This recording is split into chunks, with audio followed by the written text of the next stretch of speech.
let's kind of define what is Reiki for some of our new people who've never heard that word before.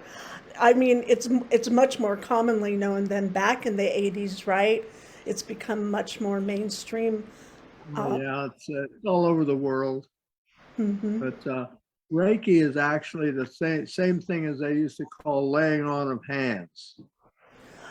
Oh, okay. I The never only put those the two together. difference is for about 1,000 years, how to do it had been lost. Mm-hmm. Some Mm, people had it, just did it, and they thought that they were special people because they could do it. mhm. But everyone is special. It's just that a Japanese fellow by the name of Dr. Yasui found out again how to do it. He went back through all kinds of old records in the monasteries and so forth and found out how to do it. And so then he started teaching it, and it's gone worldwide again since he taught it. In fact, it was a Japanese military secret during World War II. Eight. By using Reiki, they didn't have to have near as many medical corps people in their ships and platoons and so forth. Mm-hmm. By using Reiki, it cut way down on how much medical personnel they had to have. So it was actually a military secret. Mm-hmm. How to fix the trauma, less trauma. Or just be in flow, be in flow and even not get hurt. Mm. I learned that through doing sports my whole life, and crashing on a bicycle or crashing on skis, where just a knack happens or a flow happens where you just roll with it and just kind of come out of it and don't get hurt. Mm. And then rather than stiffening up and even being in shock over something, nothing has to happen. You just be having a fun time. Whoa! And pull a shoulder. I've seen that happen. Yeah. So Actually, everybody flows the Reiki energy. for sure. Oh, And they get the attunement. The attunement is sort of like putting software into your consciousness that says you can flow a whole lot more of this energy. And so that's what the Reiki training is really necessary. It's not that everybody doesn't flow it, because we all do. You know how when one of your little children falls down and bangs their knee, the first thing you do is lay your hands on it, don't you? exactly.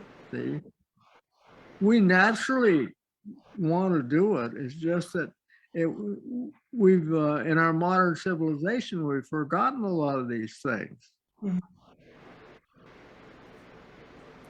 So it's So by helping. taking a Reiki 1 training, you can get it back and flow the energy like we used to. Mm-hmm. Yeah, I like that. And And then so, when you get Reiki 2, that allows you to do long distance healing. It doesn't matter how far, and they get the healing instantly the same time as you send it. yeah, I love that. No, no time, no space, just a total That's healing. right. Hmm. Entrainment. Mm. Entrainment. And so, what are some of the things that you teach in the first training? So you teach them about laying on of hands, or do you Teach teach them? people how to align themselves with the center of the earth and the center of the source of all things, all life. So we teach them how to do that, and that's an alignment process. Mhm. And we teach them a lot of things. There's just a whole lot of practical stuff that you can do with Reiki, and that's what we show them in that first free course. And we give them an attunement, which we put the symbols into their head and their heart and into their hands.